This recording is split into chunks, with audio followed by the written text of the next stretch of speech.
नमस्कार, मैं सलोनी नांदे और आप देख रहे हैं केसरी उजाला न्यूज। विधानसभा चुनावों से पहले हर पार्टी एक दूसरे के ऊपर आरोप प्रत्यारोप का खेल खेल रही है।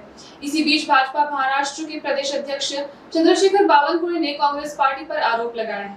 उनका कहना है कि कांग्रेस पार्टी भाजपा की लाई हुई योजनाओं का विरोध कर उन्हें बंद करवाना चाहती है। आसाम, मध्य प्रदेश, यहाँ भी भाजपा की सरकार है। वहाँ मुख्यमंत्री लाडली बहन योजना शुरू है, लेकिन तेलंगाना, हिमाचल प्रदेश, कर्नाटक में ये योजनाएं बंद हैं।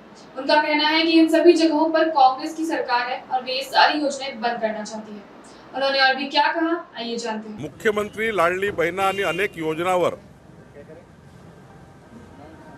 अनिल वडपल्लीवार यांनी हायकोर्टमध्ये याचिका केली आहे, हे सर्व श्रुत आहे आणि याचिका कोर्टात आहे। त्यामुळे याचिकेची प्रत आपल्याला बघता येईल आणि आपल्याला माहिती आहे की अनिल वडपल्लीवार जेव्हा करतात याचिका तेव्हा ते कुणाच्या म्हणण्यावर करतात हे तुम्हाला माहिती आहे।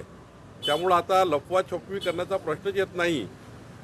हायकोर्टातली याचिका क्लिअर आहे। त्यामुळे महाराष्ट्रातल्या महायुतीच्या मुख्यमंत्री माझी लाडकी बहीण योजना आणि सर्वच योजना थांबवाव्या याकरता काँग्रेस पार्टी आणि हे गोष्ट खरी आहे की ज्या ठिकाणी भाजपचे सरकार आहे, मध्य प्रदेशमध्ये मुख्यमंत्री लाडली बहिणा योजना सुरू आहे,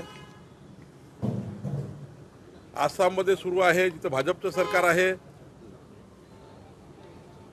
ज्या ठिकाणी छत्तीसगडमध्ये भाजपचं सरकार आहे सुरू आहे। पण काँग्रेस पार्टीने तेलंगणामध्ये बंद केली मुख्यमंत्री लाडली बहीण योजना, तिकडे कर्नाटकमध्ये केली बंद, काँग्रेस पार्टीने हिमाचल प्रदेशमध्ये बंद केली।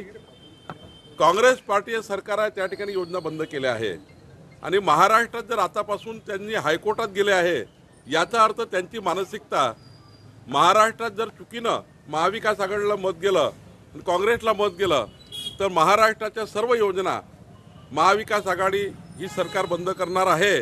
त्यामुळं त्याचाच एक भाग आहे की अनिल वडपल्लीवार यांनी हायकोर्टामध्ये याचिका केली आहे।